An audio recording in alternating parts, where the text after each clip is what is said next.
My dear Mica, my wife, my fiancée, my best friend, my world and my one. You were my life, my constant thought, and the air in my lungs. I'm more sorry than you can ever imagine for the pain you had to go through. You fought harder than I could ever manage, and you deserve better than the brief time you had on earth. You're in peace now. The pain has gone. There's no more endless suffering and struggle.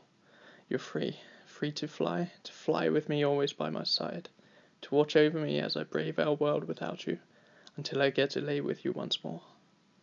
I fell in love with you from the moment that I laid eyes on your beauty. You were faultless, far more beautiful than I could ever have hoped for, but it was your soul that fulfilled me. Your gentle, pure, clean, and innocent approach to life. You really were an incredibly wonderful person through and through. I knew what I had found, and I did everything I could to secure you in my life. We had such memorable moments in a world that tried to break us in every way. We were forced to part ways momentarily, and it was our biggest mistake. We knew we could find a way to be together even 1,000 miles away, and with you facing deportation, we made it back to each other, and I loved you even more. We had our secret wedding to satisfy the law and to keep you in Ireland, even if the cancer had attacked you by then, and you started your relentless battle to survive. I will never forget that night as your brother told me the news. I was crazy like a gorilla, but you calmed me down. You were always so brave and strong. I rushed to you as we started the whirlwind of a faux honeymoon in the hospital ward, as you paddled through streams of infections, injections, clots, and lots of pain. You battled the cancer into remission, though, and after 9 months in the hospital, you made it out. You made me the proudest husband in the world, and words cannot describe what it felt to have you by myself finally, and we began to build our life together. But it was never simple. The world is very backward. The hoops we had to jump through just for you to be together, just for us to be together, simply because of the place of your birth. But we persisted, even when your visa expired and we were running out of options, all the while your blood slowly reducing. But I took my chance to finally, officially, propose to you a year after our wedding, which may be a bit backward on our behalf, but you know why. This day didn't go as I had planned, but luckily I had a plan D to factor in your temperamental health, even if you suspected everything. You knew me too well for me to surprise you, but I'm so happy you said yes again. Then came the news we were waiting for so long. You were granted entry into the UK, where we finally had some solid ground to work with.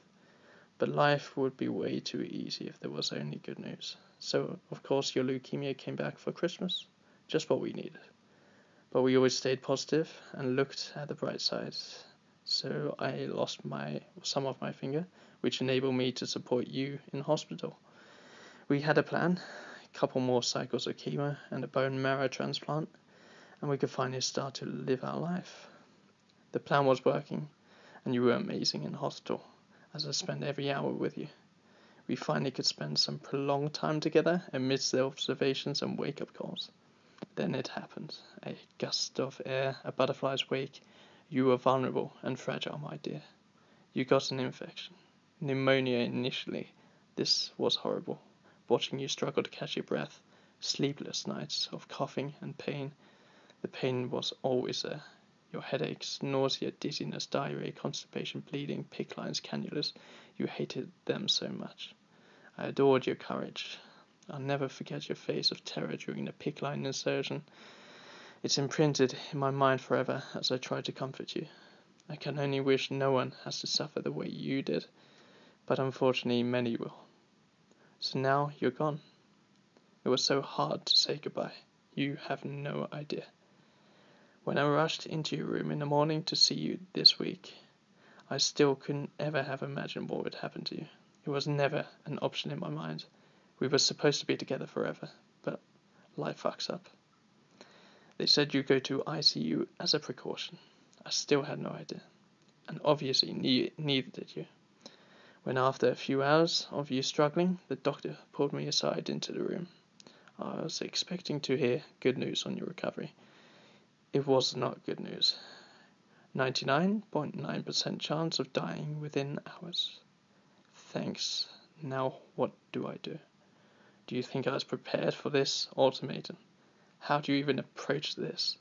There was no point wasting time. I knew that the love of my life wasn't going to make it. There was nothing to fix you. The team tried everything, and you weren't going to make it. And you were only getting worse. Your immunity was 0. You had an infection in the colon and lungs, and fluid filling your heart and lungs. Surgery was impossible in your state, and prolonging your life with an automatic respirator was too dangerous.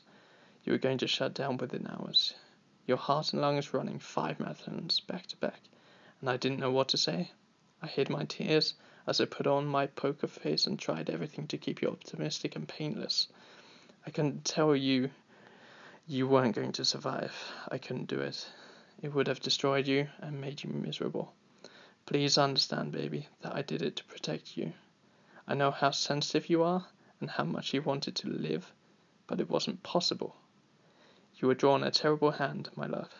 A life that was beautiful but premature. There was so much more promised for you. I'm so sorry for your last hours. It was torturous waiting for the inevitable and seeing you in such a struggle. Near the end, you had to concentrate so hard on keeping your lungs delivering the demanded air that you started to lose your senses. I'm just happy at least I could catch you before this to tell you how much I love you, and to hear back from you.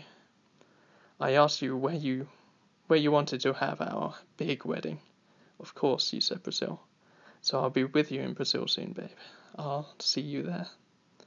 You were so frightened at the end, as nothing was working, and you were only getting worse. I'm so sorry that we couldn't help you, and I couldn't help you, and I couldn't tell you. At this point, we relieved the pain one last time and gave you a relaxant, but it was soon time to go to sleep. I watched you the whole time, babe. I saw your brain begin to shut down as I held your head and climbed on top of you. I know you heard what I said next. You stayed awake just enough for me to tell you how much I love you, and how we'll meet again. I held your body and closed your vacant eyes as your heart and lungs stopped their pumping. You felt no pain then, my love, I made sure. I just wish it didn't have to be like this, but I'm happy to have kissed you goodbye and inhaled your soul. You'll live with me forever and guide me through the hard times and enjoy the good. I'm so proud to have had you in this life.